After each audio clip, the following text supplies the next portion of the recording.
The fuel light went out though now, because it's leaning back.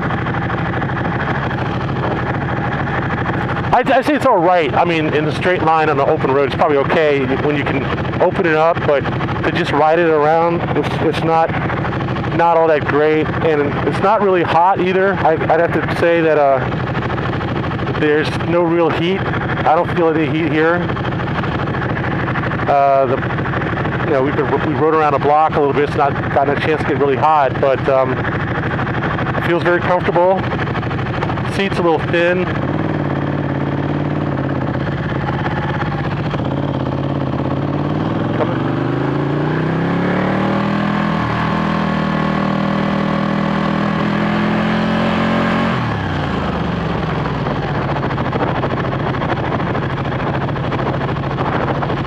Seat's a little thin.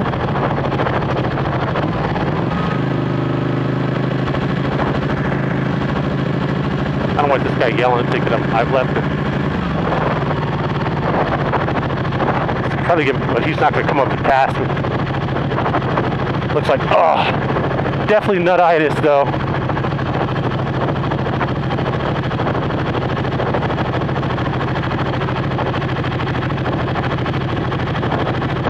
Look at this shit. She's just going to cross with this kid in the middle of the street. It's not bad. I mean, for a sport bike, it's not bad. I don't know if I'd say it's better. It definitely has more punch than like the newer R1. No question about it. But now it's starting to get a little bit warm on the legs. I've got my knee on the right clutch cover, and my left is on the shield that runs over the shock. And there's a little heat coming on my right leg because the engine's warming up now.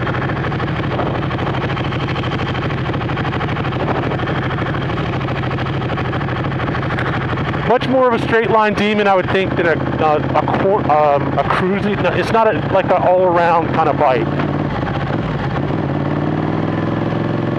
It just bitches too much, and you can't really use the middle of the RPM band and twisties because it's too sensitive to throttle.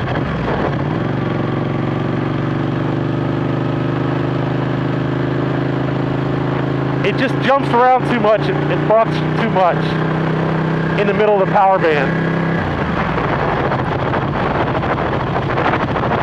So you're gonna definitely need, that Ducati throttle control or traction control, because it's gonna be super easy to break this thing loose in a corner if you're in the middle of the power band.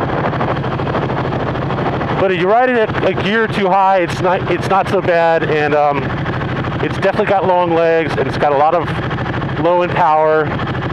It's just, you want it to be straight when you get in the middle of the power band, for the simple reason that it's gonna buck on you. This guy's back there.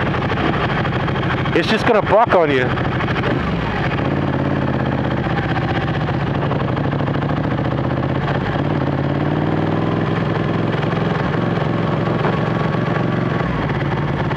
So I think for a traditional Ducati owner, that might be acceptable. But for someone who's used to riding, a bike with better handling, better manners under acceleration in the corners, it's not. I would never want to get off the 6R and ride this bike, or even a 12R.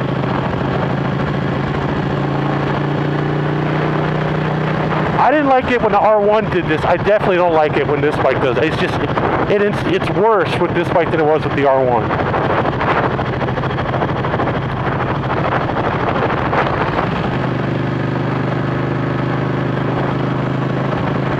Much worse. It's like running R1 in A mode at least.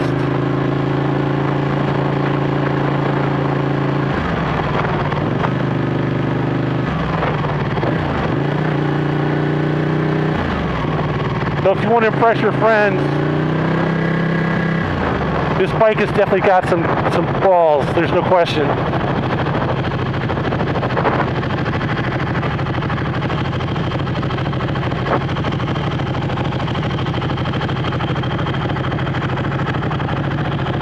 Thank you.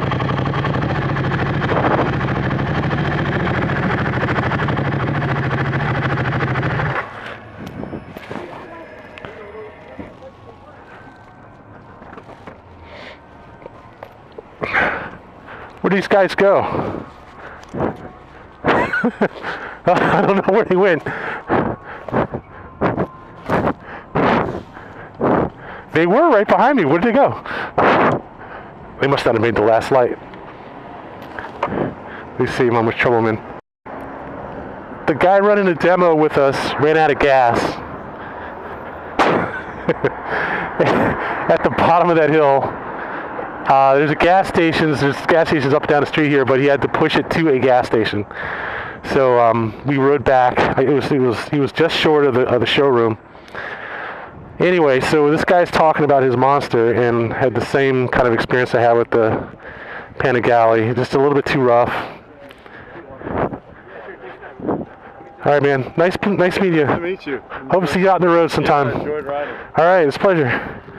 So we're gonna get out of here. What's that? What do you have now? That's like 12R. Oh, so similar size engine to that one, right? Yeah. It's just a completely different character, though. That's the problem. What's a bigger bike? But not fun at the same time.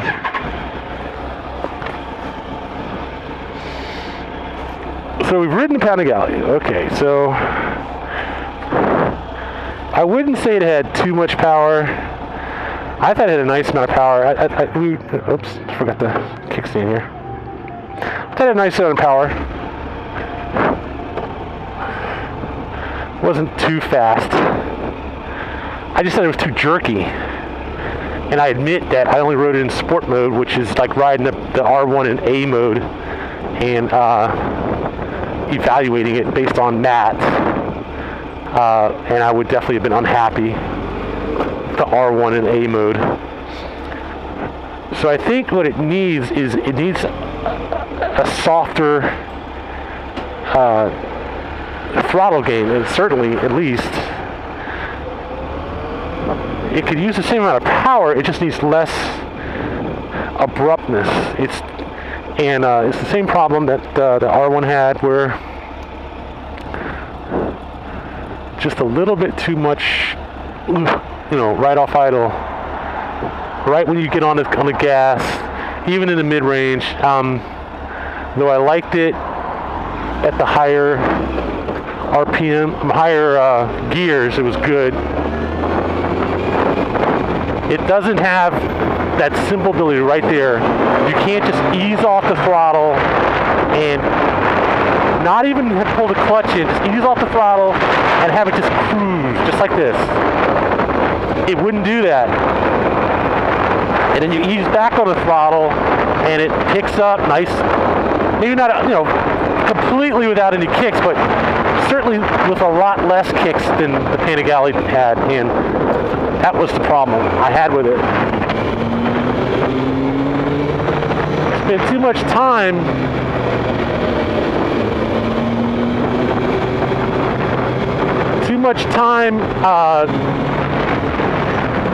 adjusting to the bike as it bucks back and forth, and not enough time riding the bike and enjoying it. Now, it's fine if you enjoy, this kind of thing. My bike doesn't even have that kind of shit. It wouldn't do it. I twist the throttle and it takes a second or so, and then suddenly this big electric motor in front says, "Okay, you want to go fast? Fine, let's go fast." Boom. And you get like a concourse feel.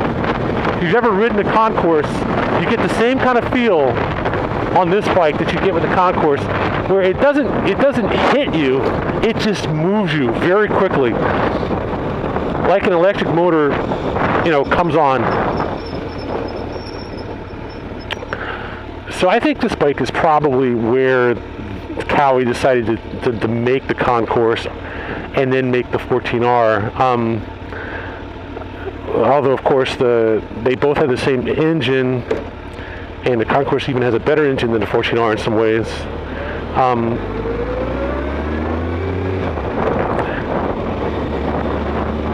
The character of the concourse is much more like the 12R, where the 14R is somewhat more aggressive. And I personally feel the 14R is unquestionably a more powerful bike than the 1199 Panigale. No question about it.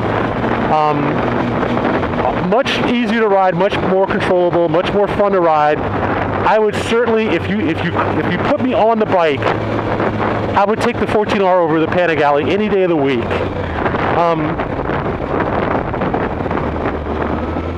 And I just keep saying this, sport bikes are great. You talk about handling and all this kind of shit and going through corners, but 90% of the riding you do is in a straight line, and you need a bike that's comfortable to ride straight and in traffic. Much more you need a bike that is 11/10ths in the corners and happy riding like that. And I would never say that the 1199 would be happy at 11/10ths in the corners, because you can't convince me that it would be good to ride that bike. I'm gonna get some gas anyway. Good to ride that bike in the corners, in the middle of the power band, with it being super sensitive like that on the throttle. It would just be insane to ride it like that in the corners. And you saw how quickly those guys just whipped away from me because they're much more confident. They just said, "Fuck it, I'll throw the bike into those corners." There were 800s, I'm not riding a fucking 1200 into a bunch of corners I've never ridden before, jumping on a 1200 like that, doing that. That has any kind of issues with the power band in the corners, in the mid-range. It just wasn't going to happen. So, that's the way I see it.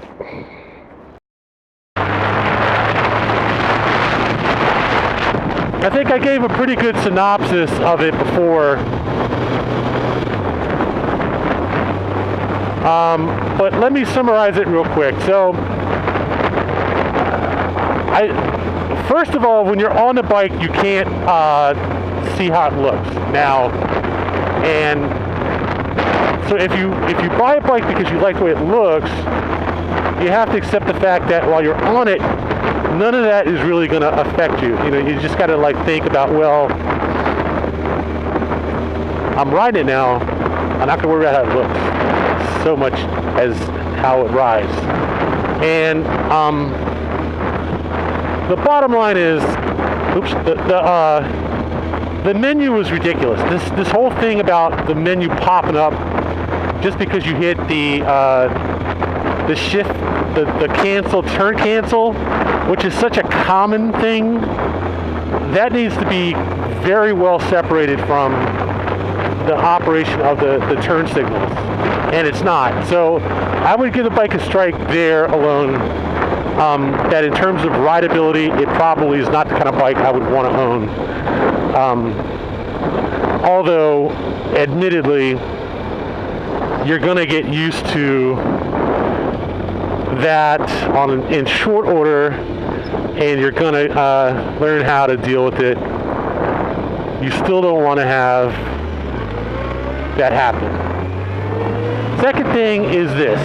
You see I'm riding along at 5,000 RPM, and I ease off the throttle, and I ease on the throttle, goes up to 6, comes back down, and did you feel it? Did you see it jerking?